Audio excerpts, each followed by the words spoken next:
Hello students, video शुरू करने से पहले प्लीज चैनल को लाइक, शेयर और सब्सक्राइब जरूर करें। एक इम्पॉर्टेंट इन्फॉर्मेशन, अगर आपको इस वीडियो के नोट्स चाहिए तो डिस्क्रिप्शन बॉक्स में दिया गया डाउनलोड लिंक चेक करें। Thank you. चलिए शुरू करते हैं। इस वीडियो में हम पढ़ेंगे BPSE 212 government and politics in India के प्रीवियस ईयर क्वेश्चन और most important questions with answers. ये क्वेश्चंस आपके एग्जाम के लिए बहुत इंपॉर्टेंट है।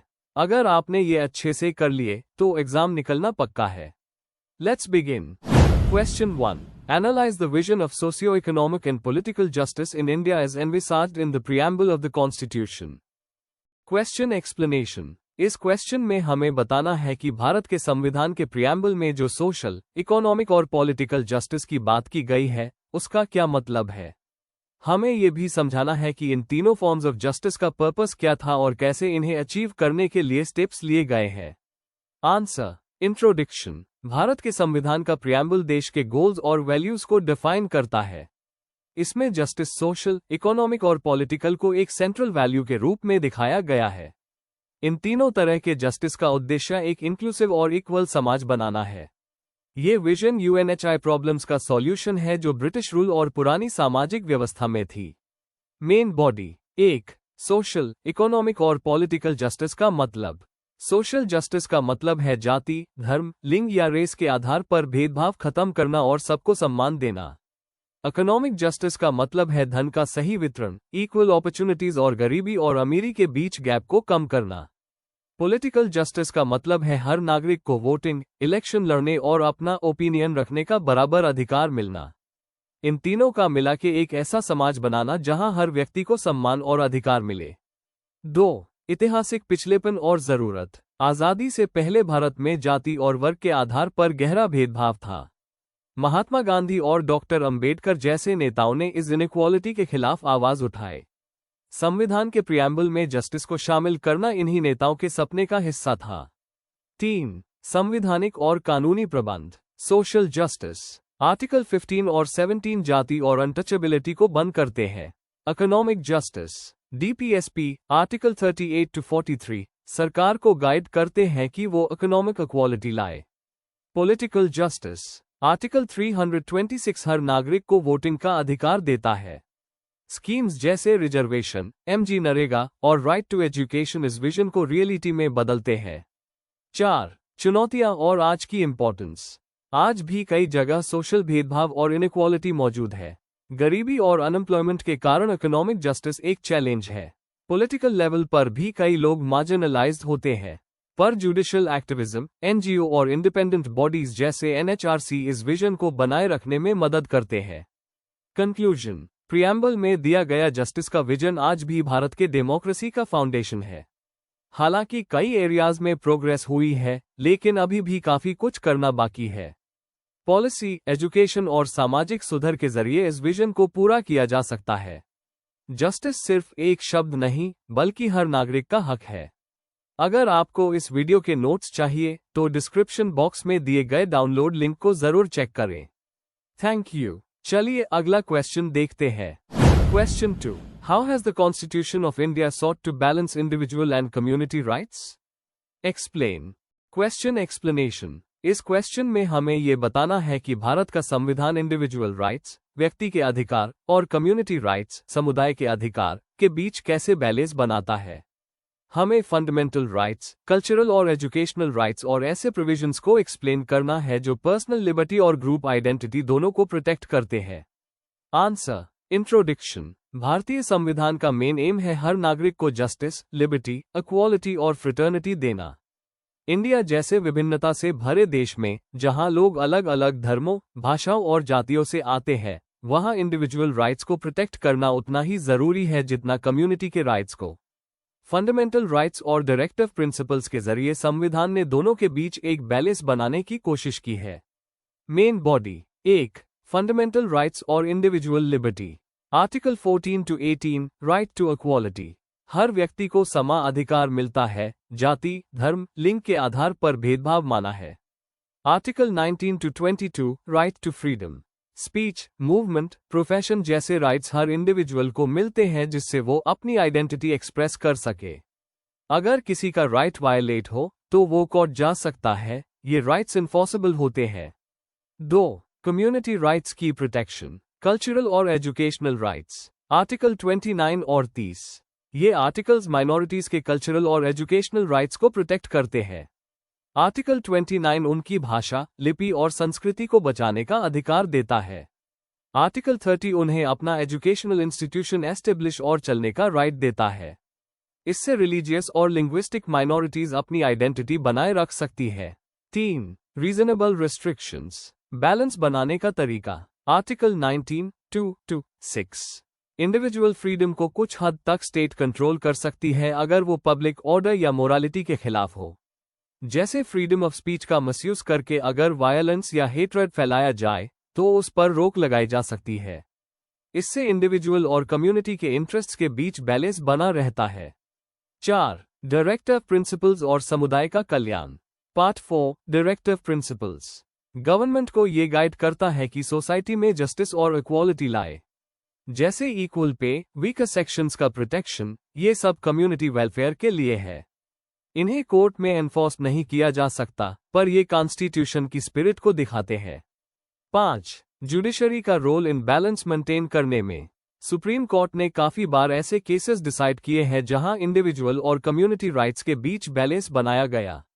बिजोए अमैनुअल केस 1986 में कोर्ट ने इंडिविजुअल के रिलीजियस फ्रीडम को प्रोटेक्ट किया। TMA पाई केस 2002 में माइनॉरिटी इंस्टीट्यूशंस के राइट्स को अपहोल्ड किया गया। कंक्लूजन, भारतीय संविधान एक डायनामिक डॉक्यूमेंट है जो व्यक्ति और समुदाय दोनों के अधिकारों को सुरक्षित करता है। ये हर सिटीजन की डिग्निटी और फ्रीडम को एक्सेप्ट करता है, साथ ही कल्चरल डाइवर्सिटी का सम्मान भी करता है। जुडिशियल इंटरप्रिटेशंस और कॉन्स्टिट्यूशनल टूल्स के जरिए ये बैलेंस आज भी बना हुआ है। If you need the notes of this video, there's a download link in the description box. Be sure to check it out. Thank you. Let's see the next question. Question 3. How is caste similar and different from class? Elaborate. Question explanation. इस question में हमें cast और class के concepts को compare करना है। बताना है कि दोनों का सोशल स्ट्रक्चर और पावर पे क्या असर है और किस तरह से दोनों एक जैसे भी हैं और अलग भी। आंसर। इंट्रोडक्शन। कास्ट और क्लास दोनों ही सामाजिक स्ट्रैटिफिकेशन के फॉर्म है। कास्ट एक ट्रेडिशनल और जन्म से मिलने वाला सिस्टम है जो मेनली इंडिया में होता है, जबकि क्लास इकोनॉमिक और सोशल बेसिस पर डिवाइड करता है। मैक्स वेबर और कार्ल मार्क्स ने क्लास को समझाया है और डॉक्टर अंबेडकर और MN श्रीनिवास जैसे सोचकों ने कास्ट पे काफी काम किया है। इस आंसर में हम दोनों का कंपैरिजन करेंगे। Main body. 1. डेफिनेशन और बेसिस ऑफ स्ट्रैटिफिकेशन। कास्ट एक क्लोज सिस्टम है जहां स्टेटस जन्म से फिक्स होता है। ये मेनली हिंदू समाज का पार्ट है और प्योरिटी पॉल्यूशन के रूल्स पे बेस्ड होता है। क्लास एक ओपन सिस्टम है जहां स्टेटस इनकम, एजुकेशन और ऑक्यूपेशन से डिसाइड होता है। यहां मोबिलिटी पॉसिबल होती है। एग्जाम्पल, एक दलित जो पढ़ लिख कर भी डिस्क्रिमिनेशन फेस करता है और एक गरीब आदमी जो मेहनत करके अमीर बन सकता है, ये दोनों सिस्टम्स का डिफरेंस दिखाता है। 2. मोबिलिटी और फ्लेक्सिबिलिटी। कास्ट सिस्टम रिजिड है, आप कास्ट चेंज नहीं कर सकते चाहे कितना भी अचीव कर लो। क्लास सिस्टम फ्लेक्सिबल है, आप इनकम, एजुकेशन से ऊपर या नीचे जा सकते हो। केस स्टडी, एक रिक्शा वाला अपने बच्चे को डॉक्टर बनाता है, ये क्लास मोबिलिटी है। पर अगर वो लोअर कास्ट का है तो उससे फिर भी सोशल बायस फेस करना पड़ता है। 3. सोशल आइडेंटिटी और हायरार्की। कास्ट आइडेंटिटी जन्म से मिलती है और हायरार्की फिक्स होती है, ब्राह्मण्स टॉप पे, दलित्स बॉटम पे। क्लास आइडेंटिटी अचीवमेंट पे बेस्ड होती है, इसमें कोई रिलीजियस या फिक्स्ड ऑर्डर नहीं होता। Thinkers view. डॉक्टर अंबेडकर ने कास्ट सिस्टम को अनजस्ट बोला था, जबकि कार्ल मार्क्स ने क्लास स्ट्रगल के कॉन्सेप्ट पे फोकस किया। 4. आज के समय में रेलेवेंस और इंटरसेक्शन। आज भी कास्ट का इम्पैक्ट पॉलिटिक्स, मैरिज, एजुकेशन और जॉब पॉलिसीज जैसे रिजर्वेशन में दिखता है। क्लास सिस्टम अर्बन इंडिया में ज्यादा विजिबल है, middle class, income gap, capitalism के थ्रू। इंटरसेक्शन। इंडिया में कास्ट और क्लास अक्सर ओवरलैप करते हैं। लोअर कास्ट के लोग ZYA डिटार लोअर इकोनॉमिक क्लास में होते हैं। कंक्लूजन। तो कंक्लूजन में कास्ट और क्लास दोनों इंपॉर्टेंट सोशल स्ट्रैटिफिकेशन सिस्टम्स हैं, लेकिन उनका बेसिस अलग है। कास्ट रिजिड और जन्म से मिलता है, जबकि क्लास फ्लेक्सिबल और मेहनत से बदला जा सकता है। आज के इंडिया में दोनों का इफेक्ट साथ साथ चलता है, इसलिए सोशल इनइक्वालिटी को समझने के लिए दोनों को समझना जरूरी है। If you need the notes of this video, there's a download link in the description box. Be sure to check it out. Thank you. Let's see the next question. Question 4. Describe the nature of workers' movement at national and provincial levels. Question explanation. इस question में हमें ये समझाना है कि कामगार या मजदूर आंदोलन का डेवलपमेंट नेशनल और स्टेट लेवल पर कैसे हुआ। हमें इसका historical background, main objectives, leadership और कुछ इंपॉर्टेंट एग्जाम्पल्स भी बताने हैं। आंसर। इंट्रोडक्शन। वर्कर्स या मजदूर मूवमेंट का मतलब है उन संगठित प्रयासों से जो मजदूरों ने अपने अधिकारों के लिए किए, जैसे कि उचित वेतन, बेहतर काम के शर्त और सुरक्षा। ये आंदोलन ट्रेड यूनियन मूवमेंट का हिस्सा था और इसने भारत के लेबर लॉज को प्रभावित किया। इस मूवमेंट पर पॉलिटिकल आइडियोलॉजीज और कॉलोनियल एक्सप्लॉयटेशन का भी गहरा प्रभाव रहा है। Main body. 1. हिस्टोरिकल बैकग्राउंड और विकास। वर्कर्स मूवमेंट की शुरुआत ब्रिटिश रूल के दौरान हुई थी, खासकर 19th सेंचुरी के अंतिम और 20th सेंचुरी के प्रारंभ में। सबसे पहला मेजर यूनियन था मद्रास लेबर यूनियन 1918, जिसके बाद all India trade union Congress AITUC 1920 में बना। शुरुआती आंदोलनों पर नेशनलिस्ट लीडर्स जैसे लाला लाजपत राय, BP वाडिया का असर था, बाद में लेफ्टिस्ट विचारधाराएं प्रभावित करने लगी। 2. नेशनल लेवल पर वर्कर्स मूवमेंट।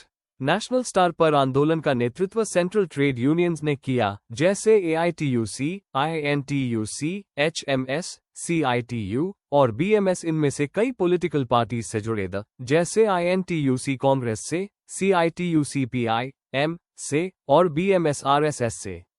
इनका फोकस था मिनिमम वेजेस की डिमांड, रोजगार की सुरक्षा, PF और पेंशन जैसे सोशल सिक्योरिटी, स्ट्राइक का अधिकार। कुछ इंपॉर्टेंट उदाहरण: 1970-80 के राष्ट्रीय स्ट्राइक्स, 1990-2000 में प्राइवेटाइजेशन के खिलाफ प्रोटेस्ट्स।